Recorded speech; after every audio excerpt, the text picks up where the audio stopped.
Hi guys, I am UnstableVoltage and welcome to What is Dota 2? While there are many videos and guides for Dota 2, I've made this video as a single comprehensive guide to the gameplay and mechanics of Dota 2. This guide is intended for new players or potential players considering playing Dota 2. While I want to avoid overwhelming people with advanced tactics and mechanics, I will try to include as much information in this one video as possible to give players a good idea of what Dota 2 is all about. Dota 2, also known as Defense of the Ancients, is a game from the genre of MOBA, or Multiplayer Online Battle Arena. There are many games of this type around these days, including one of the most popular variants, League of Legends. The original Dota started out as a mod for the popular RTS game Warcraft 3, and now that Valve has made Dota 2 a standalone game, many of the hero names, item names and ability names, as well as in-game hero and item models have been changed because Blizzard Entertainment owned the copyright to the original Warcraft 3 series. The aim of Dota 2 is simple. There are two teams, each with 5 heroes. Each hero is controlled by a single player. Each team has a base, and in that base they have their ancient. The game is won by destroying the enemy team's ancient. Okay, maybe it's not quite that simple. Let's briefly talk about heroes. There are a lot of heroes to choose from. They all have different playstyles and abilities. Each hero has 4 abilities and they can level up as the hero levels. 3 normal abilities and the 4th ability known as their ultimate ability or ulti. Each hero has a different use depending on their abilities. Teams will tend to pick heroes who both complement other hero selections on the same team, while at the same time being a good counter to the heroes on the enemy team. Now, heroes can be melee or ranged, and draw from one of 3 main attributes: strength, agility, and intellect. Strength heroes normally have the most health and can take a beating. Agility heroes are normally the fastest and can do good physical damage, while intellect heroes will do good magic damage. There are a few exceptions though. Different heroes have different roles within the game, but there are quite a few different roles which can become very complex, so that might be something for a different video. Let's take a look at the map. Dota 2, like many MOBA games, only has one map. The two teams starting opposing corners. The Radiant team in the bottom left and the Dire team in the top right. The map is divided along the diagonal by a river. The river has 2 spots where runes spawn. The rune will spawn every 2 minutes, if there isn't already a rune there, at one of the 2 locations.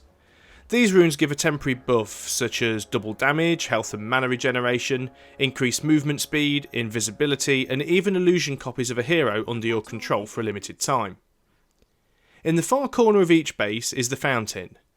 While an allied hero is at their fountain, their health and mana will recharge.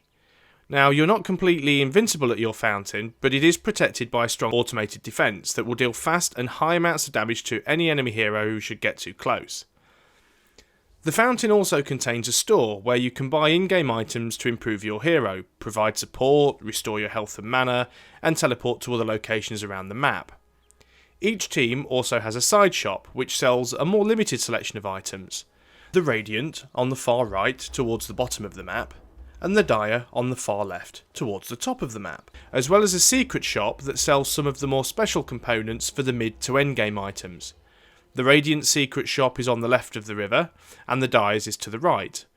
Both teams can use either of the secret shops or side shops, but be careful when heading into enemy territory. In each base is the team's ancient. This is the Radiant ancient, and this one is the Dire ancient. You need to destroy your enemy's ancient to win the game. The 2 bases are connected by 3 lanes. The top lane, which runs along the left and the top of the map. The middle lane, which runs diagonally from base to base, crossing the river in the middle. And the bottom lane, running along the bottom and up the right hand side of the map. The middle lane meets at the river, so it's relatively fair for both teams. The middle lane is normally occupied by 1 hero from each team. This is known as a solo mid. The midpoint of the top lane falls in Dire territory, closer to the Dire's first tower. This is known as the long lane or the easy lane for the Dire, and the short lane or hard lane for the Radiant. The opposite of this is true for the bottom lane, with the midpoint being in Radiant territory, closer to the Radiant tower. So this is the short or easy lane for the Radiant, and the long or hard lane for the Dire. Now I will explain why. Each team has 3 towers in each lane. These towers are progressively harder as you get closer to the enemy base. The towers closest to the middle of map are tier 1 towers and the easiest. As you move towards each base, you will have the tier 2 towers and then the tier 3 towers. Towers in a lane are usually destroyed in order. The tier 2 and 3 towers have what is called backdoor protection. This allows them to regenerate health quickly unless there are enemy creeps nearby to disable the protection. I will get onto creeps shortly. The Ancient is also protected by 2 tier 4 towers. The Ancient is invulnerable until these 2 tier 4 towers have been destroyed, and the tier 4 towers can only be destroyed if at least one of the tier 3 towers has fallen. Destroying an enemy tower rewards gold to the entire team. The higher the tier of the tower, the more gold is awarded.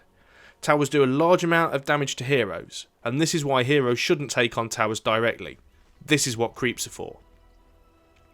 In each base, at the start of each lane, are 2 barracks, a melee barracks and a ranged barracks.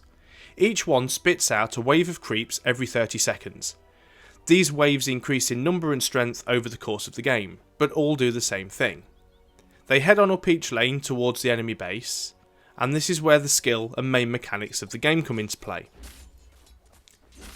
When 2 opposing creep waves meet in a lane, they attack each other until one wave is wiped out. The surviving wave will carry on up the lane until they meet another opposing creep wave or an enemy tower.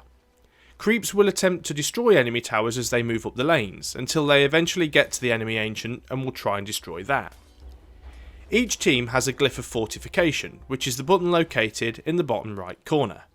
This can be activated by anyone on the team. The glyph has a 5-minute cooldown and provides extra armour for all of your structures along with magic immunity for 5 seconds. Although anyone on the team can activate the glyph, it's normally left for the person playing the support role. It will only buy you so much time, so popping the glyph when a tower is about to go down with 5 heroes beating on it is pretty pointless.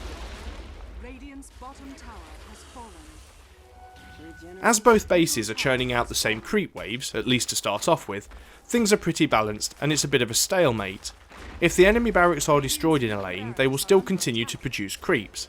However, your barracks will now produce mega creeps in that lane. Mega creeps have more health and do more damage, and are worth less gold and XP to the enemy. This is designed to speed up the pushing of the lane, normally once a tier 3 tower and barracks is down. Whenever an enemy creep dies, every allied hero in a set radius of that creep receives XP. For this reason, heroes will stay in a lane near the creep wave, as this is how heroes level. If a hero gets the killing blow, known as last hitting, the hero will receive an amount of gold to spend on items. The amount of XP a dying creep gives is split between all of the allied heroes who are within range of the creep. Therefore, it is important to harass the enemy heroes and try and force them out of the lane or away from the creeps. This reduces the rate at which they will both get XP and gold, giving your team the advantage. Of course, they'll be trying to do the same thing to you. It's also possible to kill your own creeps if they are on low health. This is called a deny. The enemy heroes will still get a small amount of XP if you deny a creep, and melee heroes get slightly more to make up for the fact they need to be closer to the fight. But it does reduce the amount of XP they get, and as they can't last hit, it limits their gold too. This is where the skill of Dota is really needed. Every hero attacks at different speeds and from different ranges, and it takes a lot of practice to be able to last hit creeps, deny your own creeps, harass enemy heroes, all while trying to avoid getting ganked. As your hero gains more XP, he or she will start to level. Every time you level up, you will get to spend a point in one of your 4 abilities. You start the game at level 1 with 1 skill point to spend in any of your first 3 abilities. You can't spend any points on your ultimate ability until you hit level 6. Each ability has 4 ranks, which makes each ability progressively more effective. Your ultimate ability only has 3 ranks. You can also choose to spend skill points on your stats, which provides an overall boost for strength, agility and intellect, favouring more heavily towards your hero specialisation.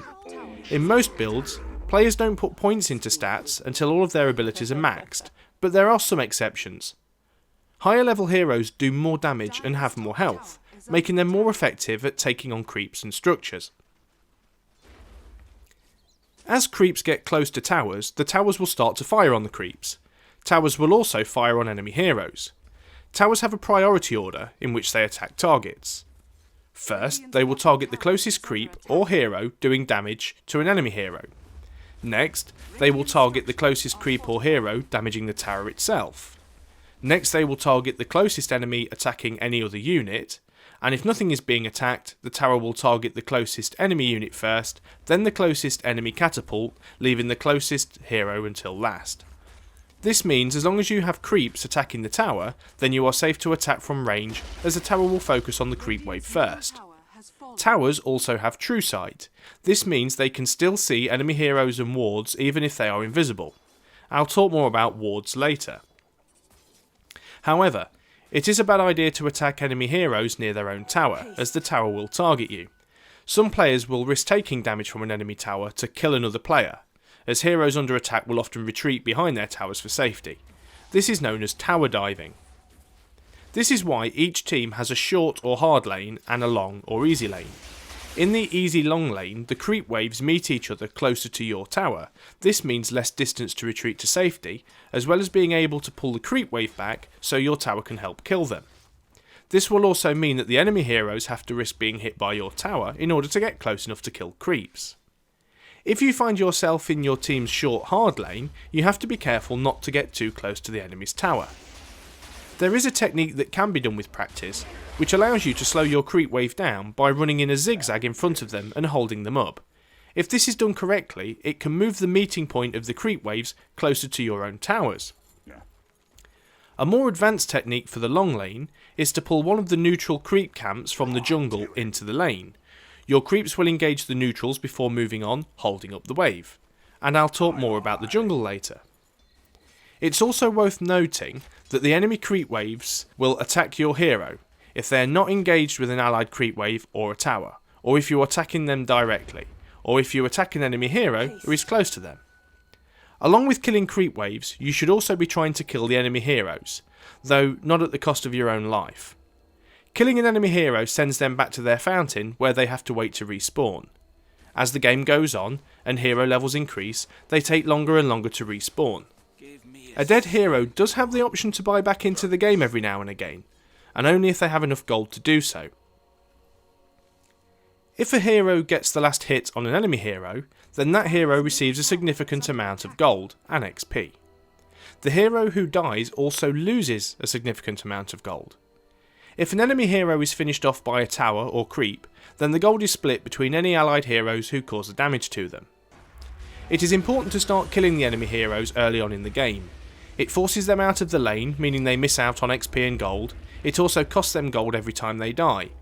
On the plus side, you gain gold and XP, giving you a significant advantage in the lane. Some heroes will leave the lanes to go roaming, looking for opportunities to sneak up behind and gank heroes on the enemy team. This works both ways, so you should be looking at the minimap at all times and try and see where all 5 of the enemy heroes are. Also, listen and watch for your teammates calling missing, as this often means someone from their lane is heading your way. If you notice the enemy hero from your lane is missing, be a good team player and let your team know. Hold down the Y key and you will see a circle pop up in the middle of the screen. Move the mouse to the right until the word missing is highlighted, then release the Y key. Your hero will put out a missing call to your allies and will even automatically tell them which lane you're in. Some heroes don't really stay in the lanes at all. These are called junglers. The jungle is any area on the map that is between the lanes. With lots of trees, there is little line of sight. The jungle has several camps containing neutral mobs of various levels. Instead of fighting in lanes and getting golden XP from creeps, junglers instead roam the jungle, killing these neutral creatures and gaining their golden XP this way. This means not having to share creep kill XP and always getting last hits. This also puts junglers in a position where they can roam and attempt to assist in teamfights by ganking enemy heroes from the cover of the jungle. To help counter this, teams normally use wards. Anyone on the team can buy and use wards, but as the support classes aren't so reliant on items, they're usually expected to use some of their gold for warding. Wards are placed on the battlefield and give visibility through the fog of war and on the minimap, as if you had a unit there. There are 2 types of ward. Observer wards just give vision in an area and last for 6 minutes. Sentry wards only last for 3 minutes, and they can't see very far, so they have to be used near heroes or observer wards, but they do give true sight over a large area.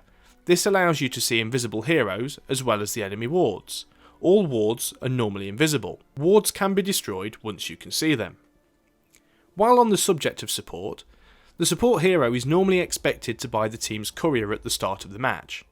The animal courier is used to bring items from the shop to the heroes, to save them having to leave the lane. Try to protect your courier, as if it is killed it will reward the enemy team with 175 gold each. Any items the courier was carrying when it died will be safe, but you'll have to wait 3 minutes for the courier to respawn before you can access them. There are 2 other places on the map. To the west of the river, next to the Radiant Secret Shop, is a neutral camp often referred to as the Ancient Camp. This contains high-level neutral creatures that can be killed for a decent amount of XP and gold.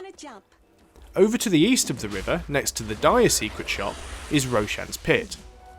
Roshan is a high-level mini-boss of sorts, who not only gives a very good reward of XP and gold, but also drops the Aegis of the Immortal, which allows one hero to resurrect after death if he's carrying it in his inventory. Roshan is very hard to tackle early in the game. In the mid to late game, he's still very much a team effort, but there are certain heroes that can solo Roshan. Roshan should only really be tackled when the enemy team are all dead, or all of their locations are known. Roshan's Pit is often warded, so that a team fighting Roshan can easily be ambushed. During the late game, most heroes tend to leave the lanes and let the creeps do their thing, and they roam the map as a group spoiling for a team fight. A successful team fight where you can wipe out most or all of the enemy team in exchange for no or very few deaths on your team gives a great advantage, as you can help your creeps push towers toward the enemy base while their entire team is waiting to respawn. As this gives XP and gold to your team, helping to buy those endgame items, and denies gold to the enemy team, delaying their purchase of endgame items, the effects of a successful teamfight soon start to snowball. Every opportunity should be taken at this point to push forwards. Destroy all of the towers and barracks in a base before moving in to destroy the Ancient. And that's game over. It's simple, really. So thanks for watching. This guide is detailed but in no means complete. It's only designed to give an idea of the average game and to educate new players in what to expect. Remember, Dota 2 is still in beta, so game mechanics are subject to change. If you enjoyed this video, please like, share and subscribe, and I will see you next time.